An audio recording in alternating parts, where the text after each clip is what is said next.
You mentioned Erda earlier, and that brings us back to the Australian mezzo-soprano who lives most of the time in Germany these days, Deborah Humble, who is playing the part of Erda. We heard from her a few nights ago, earlier in the ring cycle. Here she is again with my colleague Philip Sametz, reflecting on the character of Erda. Erda is a fascinating character. She appears only in 2 scenes, but her involvement in those 2 scenes is really critical to the story of the piece. So let's talk about your first appearance as Erda in Das Rheingold. Well, it is a momentous scene. It's quite difficult as a singer, I must say, probably because of its brevity. And I think most people ask me, what's it like singing these big roles in Wagner?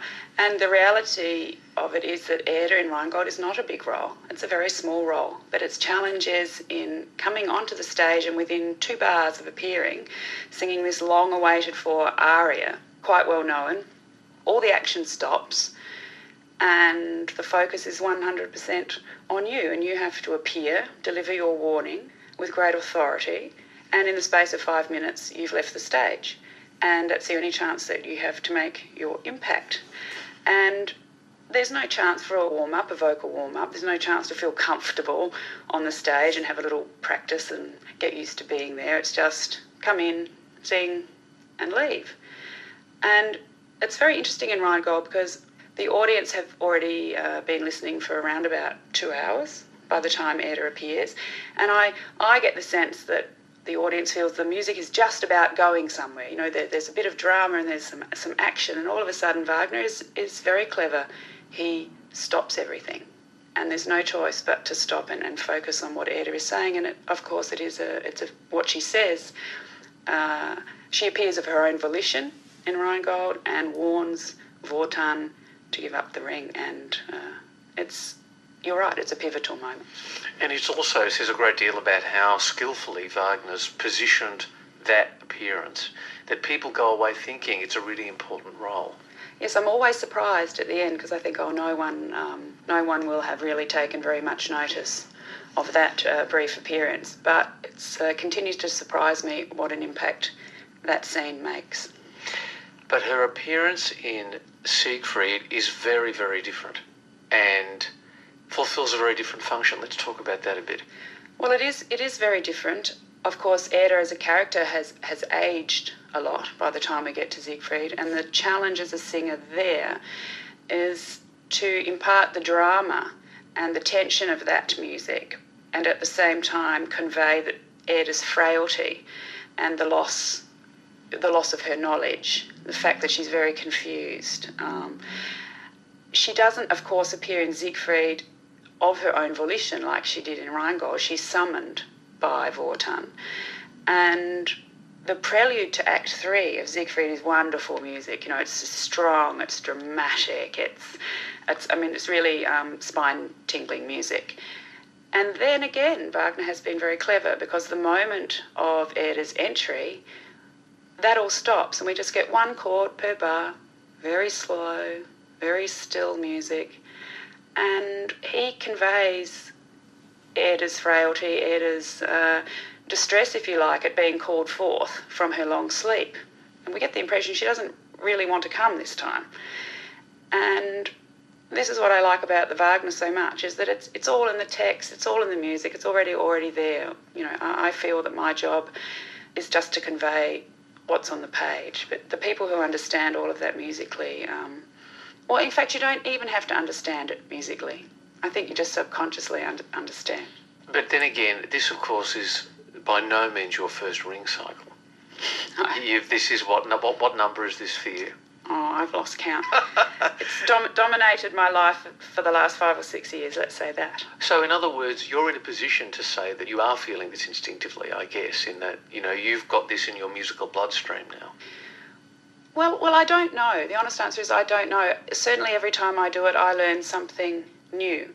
And you have to remember that the first time I did these roles was in Germany and I was a foreigner. So I feel now that I sing Erda very differently in 2013 than I did the first time in 2007.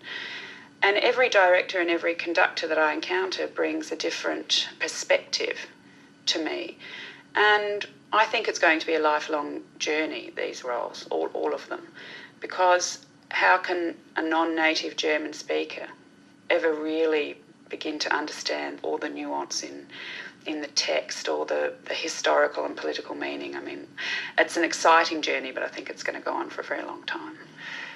What has it taught you about your artistry, about dramatic pacing, about Wagner as a composer for the theatre? Because as you say, this is one of the greatest works of art in human history. Well, I think I've learned something about communication, first and foremost, that in fact a lot of people say, oh, you must have a huge voice to sing Wagner, and that is, of course, sometimes true. One has to have a voice that can carry over really momentous orchestral forces.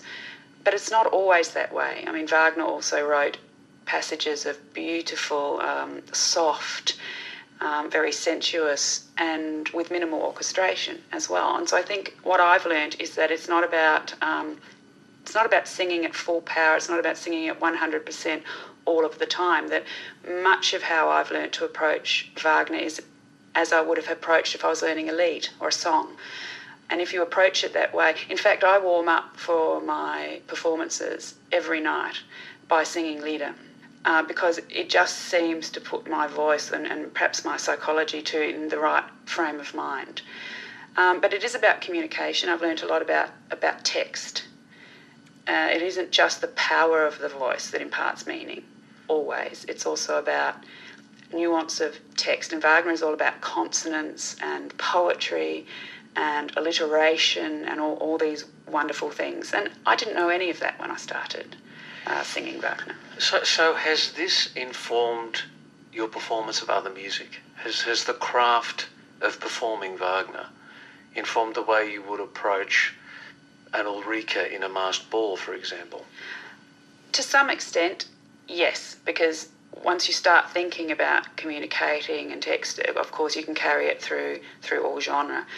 I have to say, though, I actually have an Ulrike coming up directly after this, and I would very much like to be practicing that at the moment, but I can't, because the style is so different, and the way of singing Italian repertoire is so different that it puts everything skew with. So, in fact, while I'm singing a month's worth of Wagner performances, that's all I can do. And that would be true for many people taking part in this process, I imagine. I think so. It's a way of pronunciation, it's a certain way of projecting, it's a way of thinking even, and it doesn't necessarily translate into other repertoire at the same time.